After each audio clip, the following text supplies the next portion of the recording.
Imagine you wake up in a wonderful world. You're looking up at the sky, at the clouds.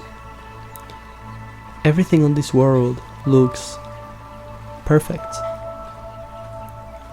You feel birds singing and the beauty of nature all around you, and you feel happy. And yet the game asks you to take a survey, and the survey asks a very dreadful question. Are you bothered by the fact that you're no longer strictly human? This is exactly what the game SOMA focused on.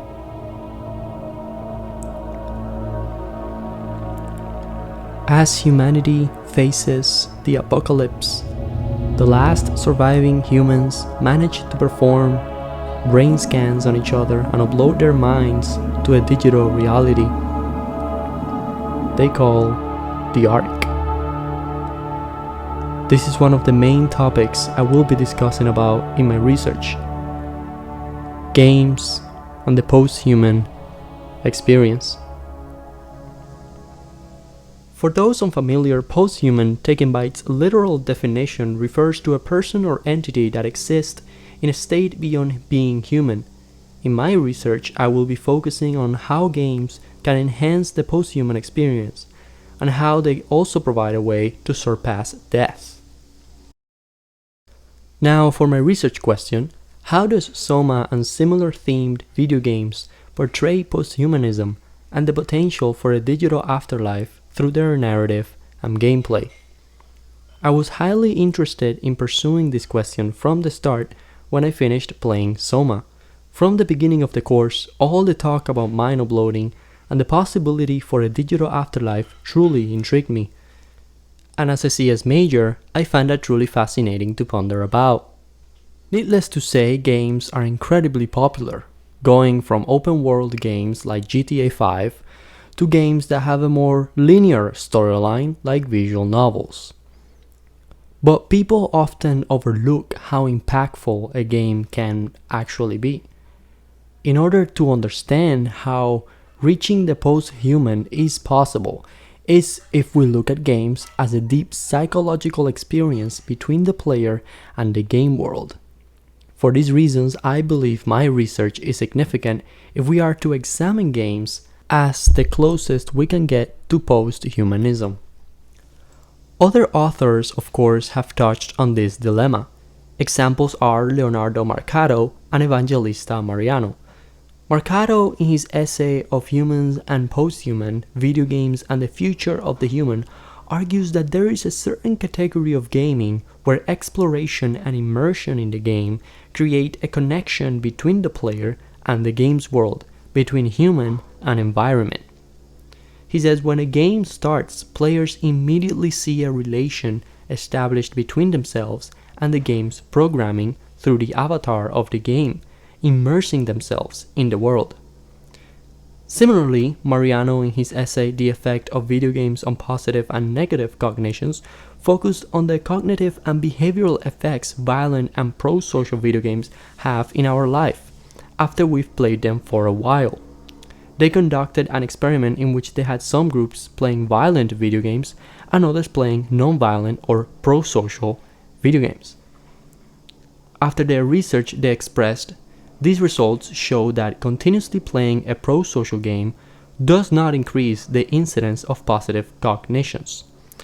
People who played violent video games were much violent, and people who played pro-social video games were nicer and showed more positive behaviors, although those behaviors did not increase with pro-social games. This should be taken into account when looking at games as a post-human experience. Both authors show how impactful a game can be. Marcato explains the philosophical aspect of games and the post-human, while Mariano shows the psychological and behavioral effects a game has on the audience. So, if games are in fact the closest we can get to the post-human experience in terms of gameplay and narrative, Then what are the philosophical and psychological implications of such a virtual environment?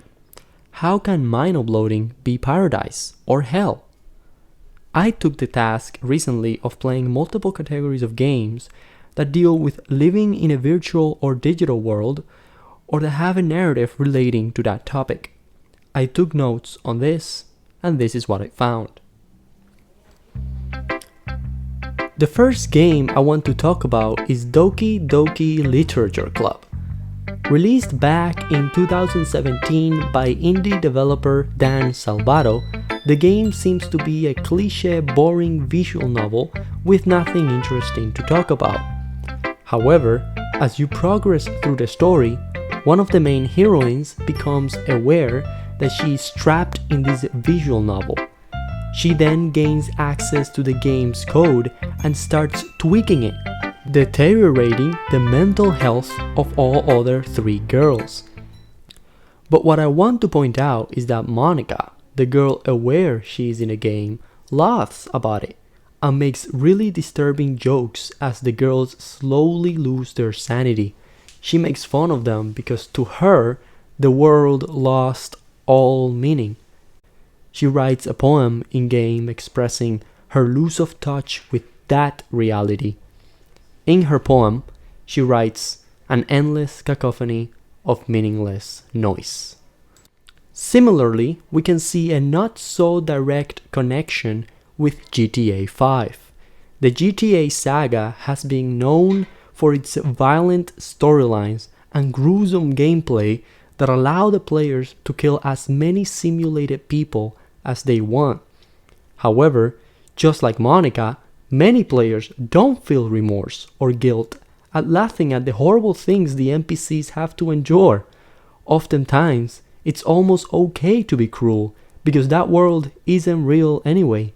This is something to consider when thinking of posthumanism and mind uploading. Oftentimes, humans lose a sense of righteousness and morality when it comes to games, and the question would be, if in fact we are uploaded to those games, would we still be morally righteous? I want to finish with the ending message players get when they beat Minecraft. Once players manage to beat the Ender Dragon, they get this stream of messages instead of the usual credits. What's interesting is that the designers, through these messages, refer to the game as, quote, the reality behind the screen, suggesting that the game itself is still real. They draw a parallel between the long dream, real life, and the short dream, Minecraft. This seems to suggest that if people manage to treat the game world just like our own, we just might attain moral righteousness. After all, there might be a reality behind the screen as real as our own. Thanks for watching and stay safe.